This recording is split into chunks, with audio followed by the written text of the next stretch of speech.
Pwede po ba magpa-cancel ng multipurpose loan application sa GSIS? In process for AAO approval pa po ang status. So the moment na nag-apply ka gamit ang GSIS Touch ng MPL sa GSIS, ito talaga automatic yung lalabas, in process for AAO approval. Anong ibig sabihin nito? Si AAO papasok sa kanyang account doon na mayroong application ng loan galing sa iyo. So may option si AAO doon, either to confirm the loan para si GSIS yung mag-process sa granting or to disapprove the loan. Yung mga AAO natin, meron po yan silang mga process kung ano yung basis nila to confirm GSIS loan applications. So, pag MPL, mayroon po yung amortization, so we would expect payslip po yung unang requirement dyan para alam ng AAO na kaya pa ng payslip mo, ng sahod mo na bayaran ng amortization sa MPL. Ang pinakamagandang gawin, if you wish to have your loan application disapproved or cancelled, disapproved na talaga yung mangyayari dyan, ay unang-una, pinakamabilis at pinaka-epektibo ay sabihan nyo si AAO to disapprove your loan. Okay?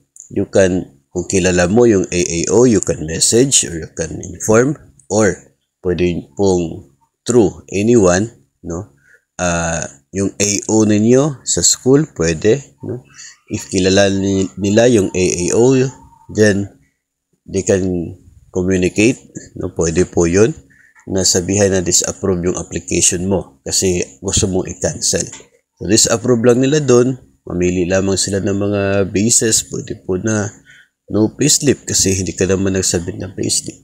Then, pag disapprove na yung loan, so wala na magiging deduction sa sahod po ninyo. Ngayon, another thing, dahil po nire-require ng AAO ito pong payslip, ay wag po kayo mag-submit ng payslip.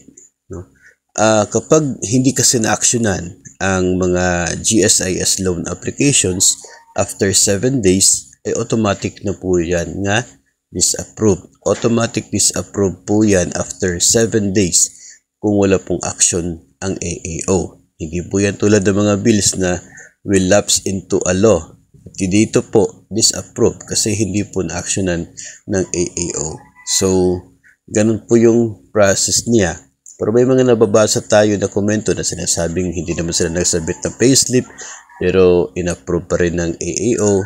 Hindi na natin alam kung ano yung grounds ni AAO to approve your loan application kung hindi ka nagsabit ng payslip tapos may amortization naman yung loan application mo. So, dito po, ang masasabi ko pa rin, ang best talaga is inform your AAO na hindi mo na itutuloy yung loan para ma-disapprove niya, then solve na yung problem mo.